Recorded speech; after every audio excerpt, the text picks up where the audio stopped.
واضح ان مارفل زهقت من كوكب الارض والكواكب التانية، وقررت تسيب كل الوحوش الخرافية وتدخل على الوحش الحقيقي الكبير قوي جدا، السياسة. ايوه، مارفلز بطلت تعمل افلام ابطال خارقين او سوبر هيروز، بس دلوقتي بتدينا رسائل سياسية في شكل كابتن امريكا واصحابه الافنجرز. استعدوا علشان هنكتشف مع بعض اكبر اسقاط سياسي خبيث عملته مارفلز لحد دلوقتي. وقبل ما ندخل في الفيديو ما تنسوش تعملوا سبسكرايب للشانل ونقول اكشن. الفيلم بيبتدي بسام ويلسون اللي بقى كابتن امريكا الجديد، وهو كان ماله القديم ما كان جميل.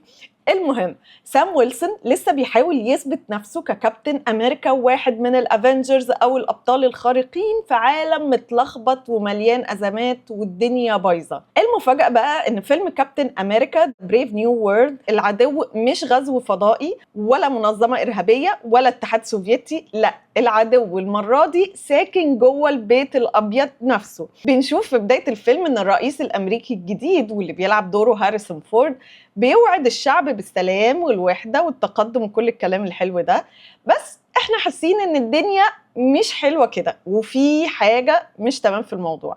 الأحداث لما بتشد في الفيلم بنكتشف ان رئيس أمريكا مش بس ضد كابتن أمريكا، ده كمان سبب في فوضى وكوارث عالمية، وإن هو الفيلن أو الشرير والعدو الحقيقي اللي بيبوظ الدنيا. وفي نص الفيلم بتطلع الجملة القاتلة He's just the president، هو حتة رئيس.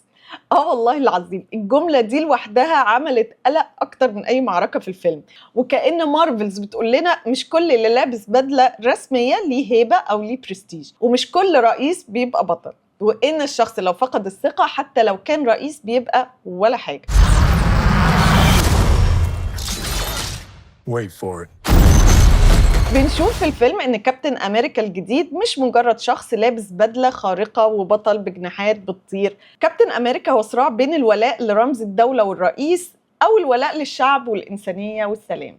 في مشاهد كتير بنشوف كابتن أمريكا واقف محتار، يختار يمشي مع النظام ولا يحمي الناس من النظام نفسه. لو دققت في القصة هتلاقي إن مارفلز بتقول بطريقة غير مباشرة إن في مشكلة في النظام الأمريكي، وإن ساعات العدو مش بره الحدود، العدو ممكن يكون جوه البيت الأبيض من الإدارة والقرارات السياسية والاقتصادية.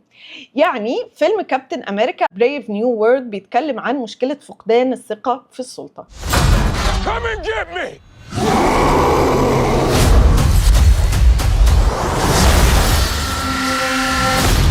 أنا بشوف إن كتير من أفلام مارفلز أو الأبطال الخارقين والأفنجرز والكلام ده، دي كلها أفلام فيها إسقاطات سياسية ومعنى اجتماعي، وكأن الأبطال الخارقين بقوا مراية مكسورة بنشوف فيها مشاكلنا، مش مجرد فيلم مسلي فيه ضرب وأكشن وناس بتطير. سؤالي ليكم بقى، هل مارفلز فعلا زهقت وبتنتقد الرئيس الأمريكي، ولا ببساطة كانت بتحكي قصة خيالية وإحنا اللي فسرناها على كيفنا؟ اكتبوا لي رأيكم في الكومنتس، وما تنسوش تعملوا لايك للفيديو لو عجبكم، وسبسكرايب علشان نكمل مع بعض تحليلات ذكية أو مجنونة زي دي.